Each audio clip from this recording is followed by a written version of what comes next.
Hello guys, welcome to the video. Today we're watching disturbing events accidentally captured on TV. Let's go.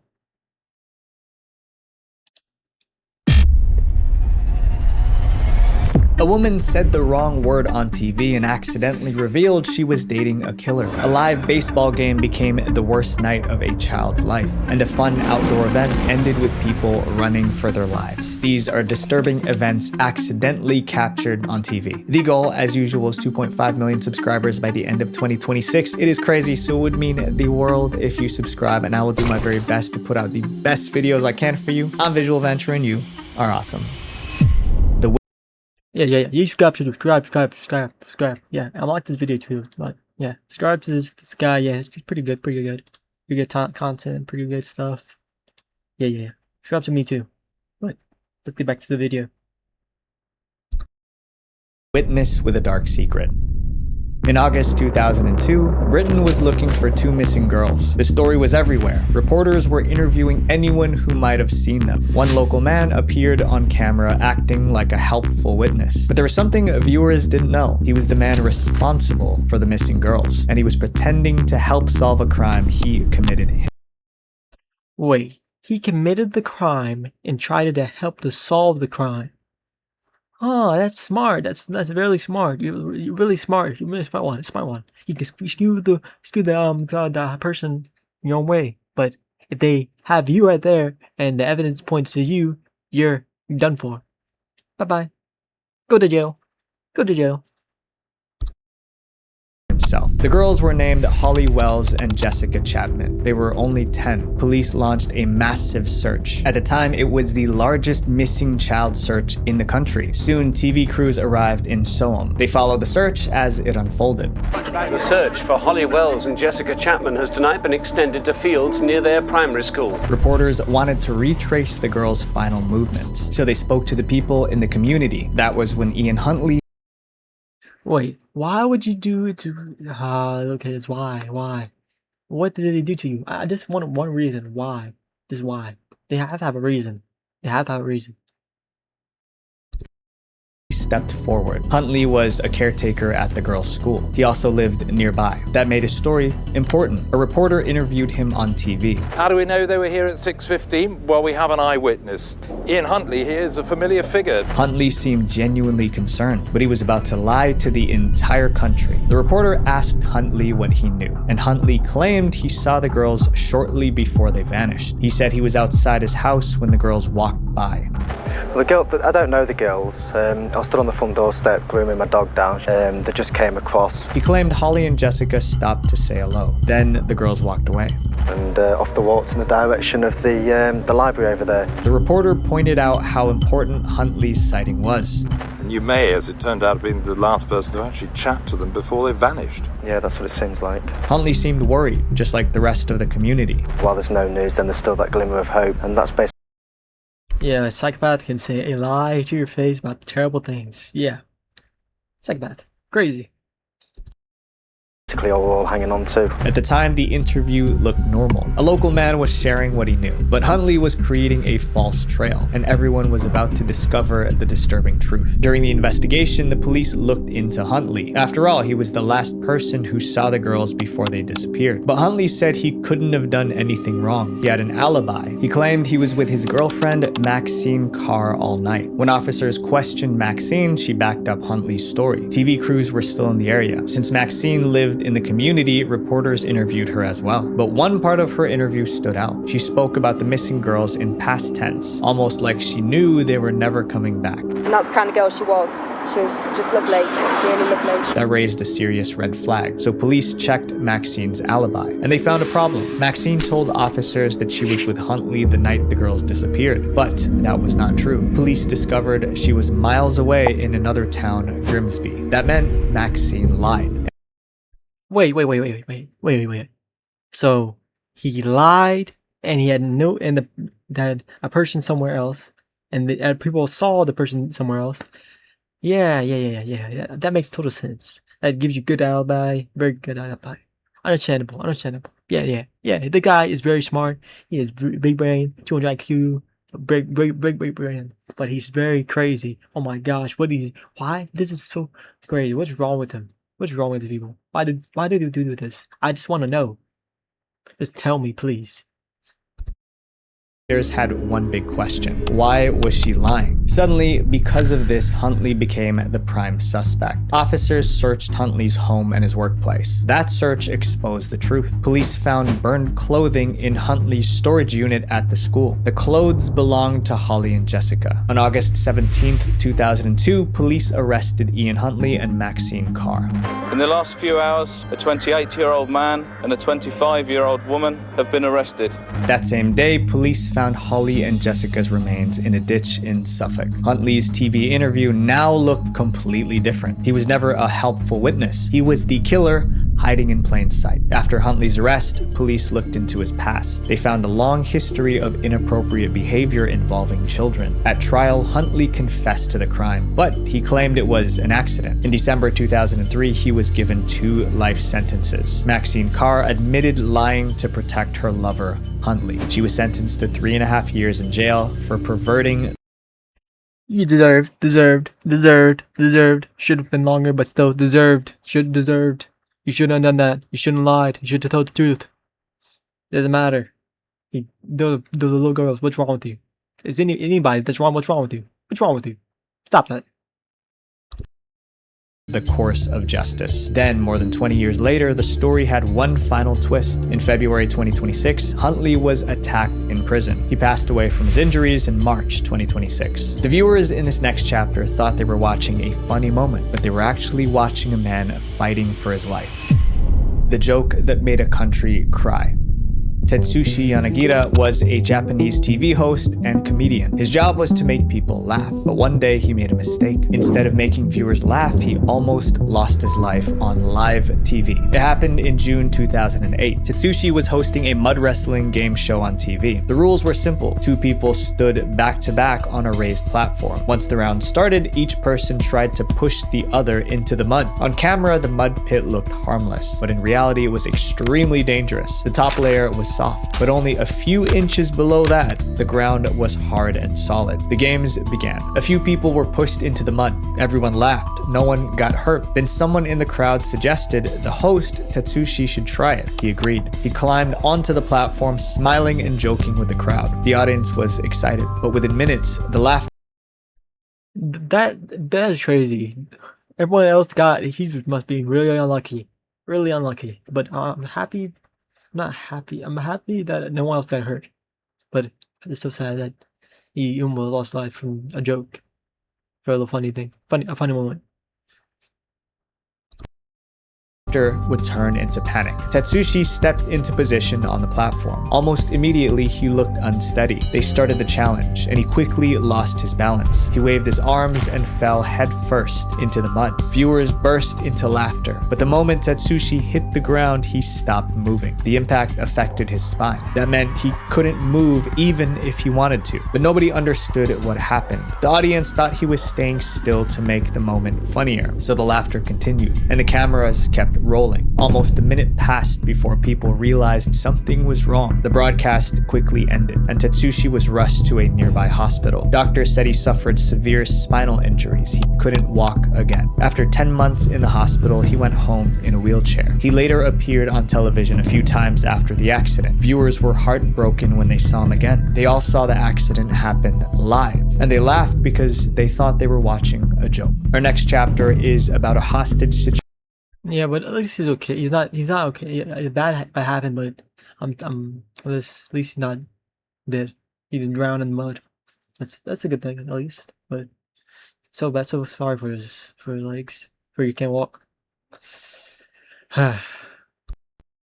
Situation that was broadcast live on national television.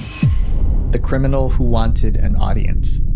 In December 2014, Australians watched a life and death situation unfold in real time. 18 people were being held hostage in a cafe. The gunman was not asking for money, and that made him even more dangerous. News cameras captured every tense moment. As the hours passed, it started to feel like nobody would make it out alive. The incident happened at the Lind Chocolate Cafe in Sydney. It was early in the morning. People were coming in to grab coffee before work. Then a man named Manharon Monis walked into the cafe. Monis ordered a cake and sat down like a normal customer. But after a while, he asked to speak to the manager. The manager walked over to talk to him. Almost immediately, people noticed something was wrong. The manager looked terrified. And then I just saw Tori facing him, bright red, hands down, sad and frightened. Moments at the cafe was now his hostage. Monis claimed Australia was under attack by the Islamic State, or in other words, ISIS. At the time, ISIS was one of the most feared extremist groups in the world. Police arrived within minutes. While officers surrounded the cafe, they ran a background check on Monis. They wanted to understand who he was and what he might want. What they discovered about Monis made the situation even more disturbing. Manharon Monis was a self-styled sheikh well known to ASIO and police.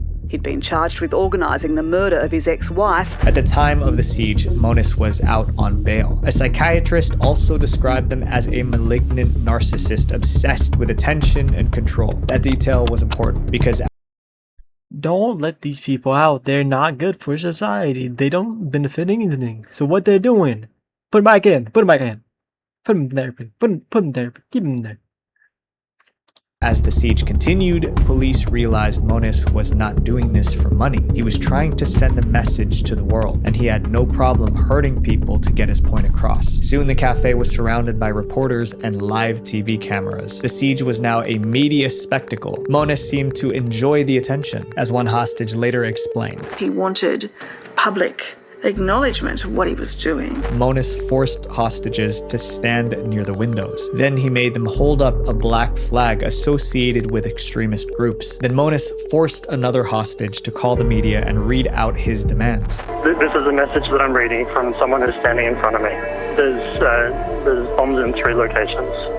Okay. Monis claimed he planted 3 explosive devices around Sydney. That threat caused massive panic. Parts of the city were evacuated and locked down. But inside the cafe, the hostages faced a much more immediate danger. They were trapped with a man who was clearly unstable. The longer the siege continued, the more agitated Monis became. Soon, the desperate hostages began looking for any chance to escape. As the siege dragged on, Monis tried to maintain control. He ordered the lights turned off. He demanded police move further away from the windows. He wanted less pressure from outside. Then several hostages noticed an opportunity. While Monis was distracted, they made a run for it. What you're seeing here is a woman now fleeing from another exit from this building. So that means 2 more hostages have fled. We've got 5 in total.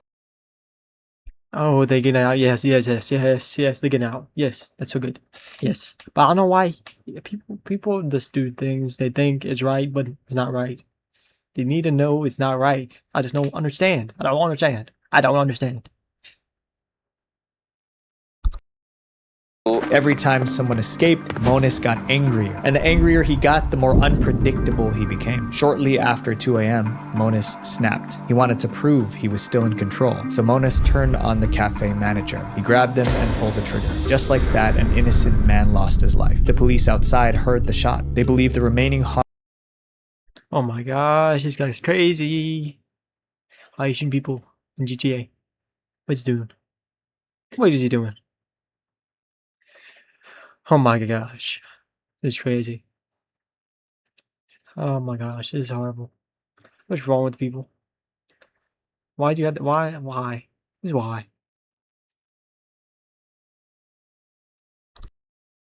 hostages were in immediate danger, so officers decided to storm the cafe. TV cameras captured the chaos live. Monis was injured by police. He didn't survive. But Monis was not the only person who passed away. One of his hostages also lost her life. She was hit by bullet fragments during the police raid. The surviving hostages ran out into the street. It was over. The siege lasted 16 hours and almost everything was aired on TV. Although Monis was gone, the police were still worried about the devices he placed around the city. Later, they found out he lied. There were none. Police also confirmed that Monis acted alone. It seemed he didn't have any ties to ISIS. Up next is a man who admitted to something so disturbing on TV that police showed up to arrest him outside the studio.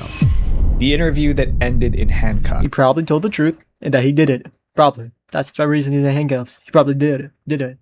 What's wrong with these people? They just lie, tell the truth, lie, tell the truth, lie. What's wrong with people? Just tell the truth. Get yourself in trouble if you want to. Stop doing bad things. 2025, a husband and wife were found buried in their own backyard. Someone ended their lives and hid the remains there. The police had one suspect. Then that suspect did something that no one expected. He went on TV to tell his side of the story. When he was done speaking, he didn't just seem guilty, he seemed insane. To understand why that interview was so disturbing, we need to know who the victims were. Their names were Franz and Theresia Kraus. They were both over 80 years old, and they lived in a beautiful home in Albany, New York. Sometime in 2017, they disappeared. Neighbors stopped seeing them, so people went to check the house. They found the couple's son, Lorenz, living there. When they asked about his parents, Lorenz had an answer ready. He claimed his mom and dad moved back to Germany. Franz and Theresia were German immigrants, so the story sounded believable. No one even tried to file a missing person report. 8 years passed, and in 2025, something finally triggered an investigation. Social security officers noticed Franz and Theresia were still receiving payments, but no one seemed to know where they were.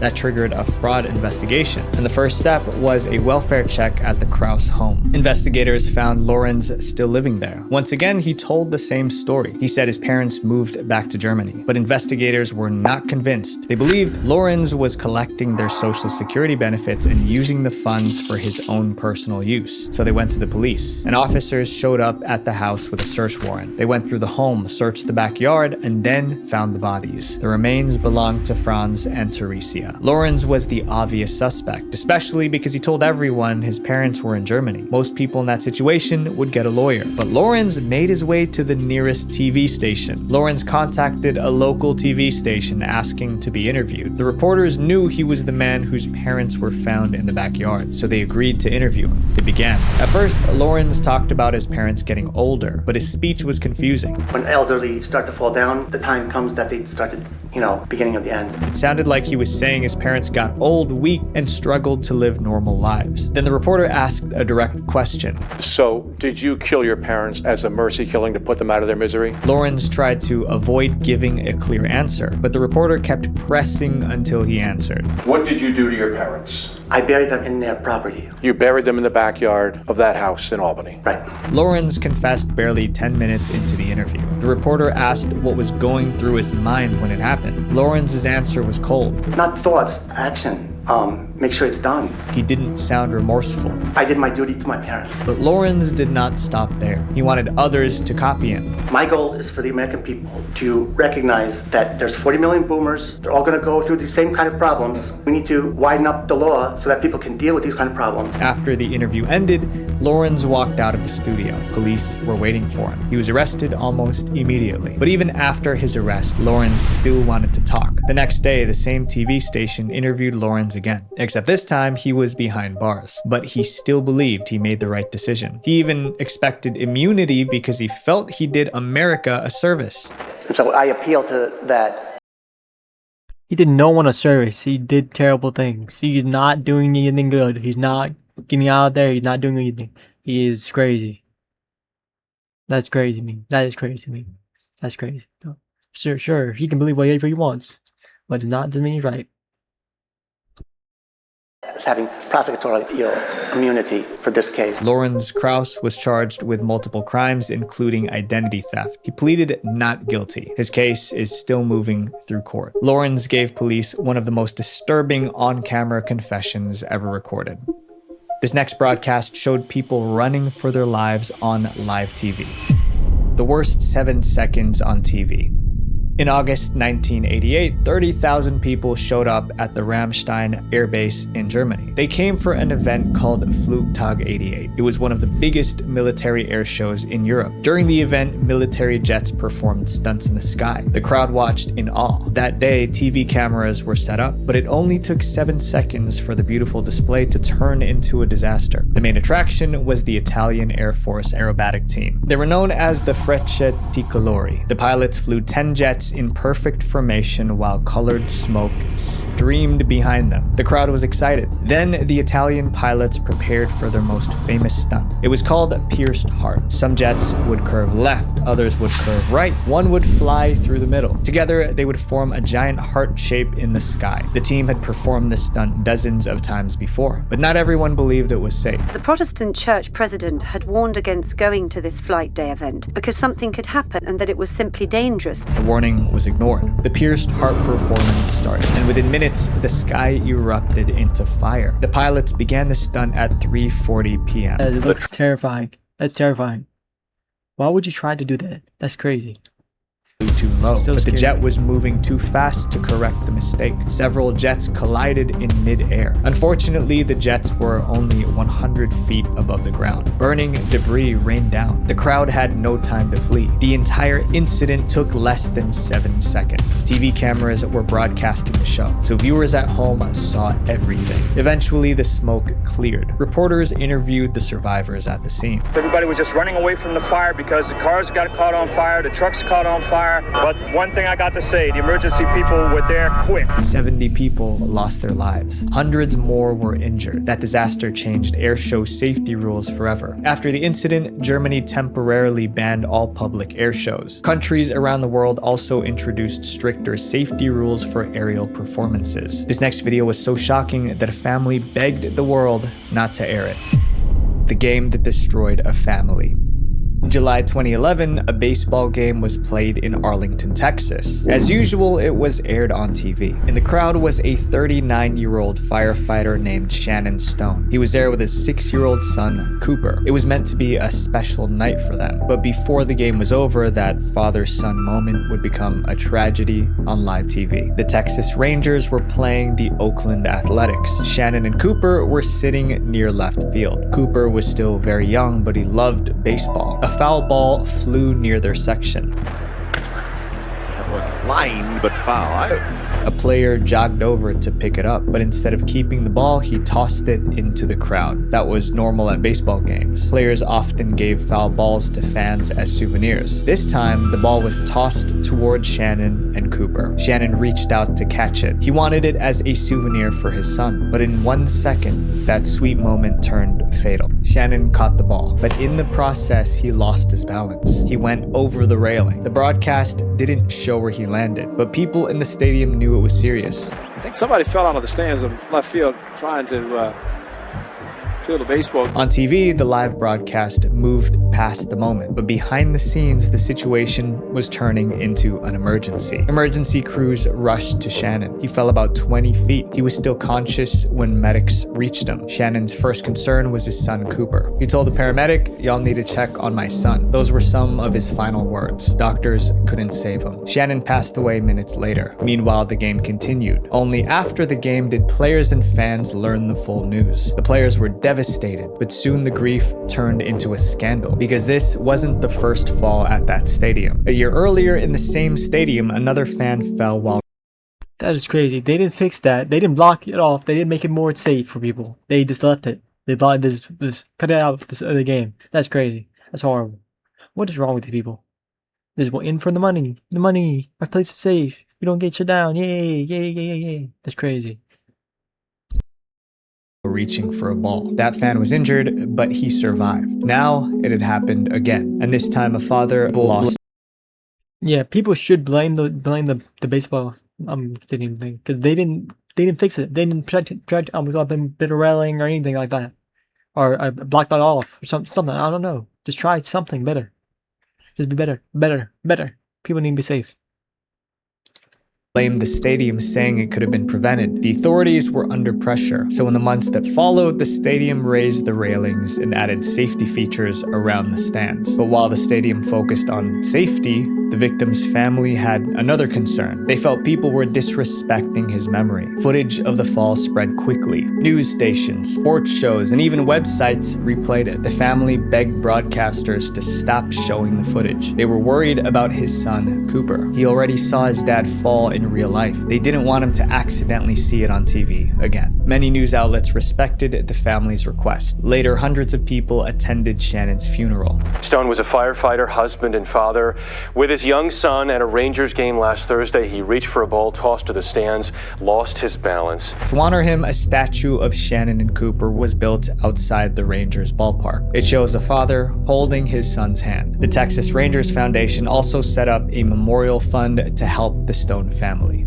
This next chapter is about a man whose final moments were treated as entertainment. The night wrestling became fatal. Professional wrestling is built on illusion. Yeah, because it's fake. Oh wait, no, it's not fake. It's not fake. It's professional. This is sound like it'd be really bad, but maybe they took it too hard. Tried to play real wrestling, like actual get injured, not acting. You do get hurt, but you really do get hurt. I wouldn't relax a second in there, but they're still acting too, because they have to act. They can't really try to get hurt. Someone else hurt in a sport like this, because the thing they do is over dramatic, like getting hit by a metal chair, all that stuff. Hit by a ladder, a metal briefcase, all that stuff. That's crazy. That actually can do real lethal damage. The characters, rivalries, and stunts are all planned, but during one live pay-per-view, the crowd saw something that didn't feel scripted. The cameras quickly turned away. The announcers didn't know what to say. The viewers slowly realized something was terribly wrong. The event was called Over the Edge. It was held inside an arena in Kansas City in May 1999. One of the wrestlers on the show was Owen Hart, but he was performing as Blue Blazer. And for his entrance, Owen had something big planned. He wasn't just going to walk into the ring. He was going to fly into it. Owen would be lowered from the rafters. Then he would land in the ring and continue the act. It wasn't the first time he performed this flying entrance, but this time it was happening during a major event on live TV. There was no room for mistakes. Sadly, a mistake happened, a fatal one. About an hour into the show, Owen moved into position on the rafters. He was supposed to descend slowly, but the harness accidentally released while Owen was still high above the ring. He fell fast and stopped moving. Meanwhile, the fans were cheering. Some thought it was part of the act. Others thought it was a doll that fell from the ceiling, but his fellow wrestlers knew it was real. The broadcast cut away from the scene. Medics rushed into the ring to perform CPR. A very serious situation here at this point in time is being attended to by the EMTs. Owen was taken to a hospital. Sadly, he didn't make it. I have the unfortunate... That's horrible. That's really crazy. Dying, that is just horrible. I would never try to get. I'm never gonna do like off from the heights. Heights are terrible. Like being on top of a mountain and falling down. That's terrible. Why would you do that? Jumping out of a plane. Why would you do that? Your parachute could malfunction. Like anything can happen. Why would you risk your life? I wouldn't do that. I just want to stay safe in my little chair, watching videos, playing games, enjoying myself, and like doing other stuff like making stuff. But still, I would never do wrestling because that is nightmare fuel. To try to get the pain they take, the stunts they do like that. That's a stunt. That's a terrible stunt. You should never do that. That's horrible. This is crazy. Responsibility. Let everyone know that Owen Hart has died. Owen was only... Oh my gosh. I'm so sorry for... That's crazy. That's horrible. Oh. They need to put some rules to stop people doing that. It's horrible. Oh my gosh. Like that video. 34. But the controversy did not end there. After the tragedy, most fans expected the event to stop. But after a brief intermission, the show continued almost as if nothing happened. That made a lot of people mad. The decision to continue the show caused... Yeah, why wouldn't you be mad at this? They continue the show when someone that's crazy. That's horrible. What's wrong with these people? In it for the money. In it for the money. Money, money, money. Stop being for the money. People are more important. A lot of backlash. But there is an even bigger issue. Some people blamed the organizers for not doing enough to prevent the accident. At a press conference after the accident, one reporter asked about it. Well, it would appear that there were no precautionary measures taken. Why not? First of all, I resent your tone. Why this was a tragic accident. The questions did not end there. Owen's widow, Martha, later sued the WWF. She argued that the stunt was not handled safely. About a year later, she received an $18 million settlement. Many wrestling events are good for her, but that's a terrible situation. Good for her, but terrible situation. She got her money, but it's horrible. They need to fix whatever they're doing. Because it's not working. Still aired live. But today, companies put more effort into keeping performers safe because no one wants another live tragedy like that again. Every story in this video started as a normal day. Okay, that's the end of the video. Hope you enjoyed. See you next time. Like and subscribe.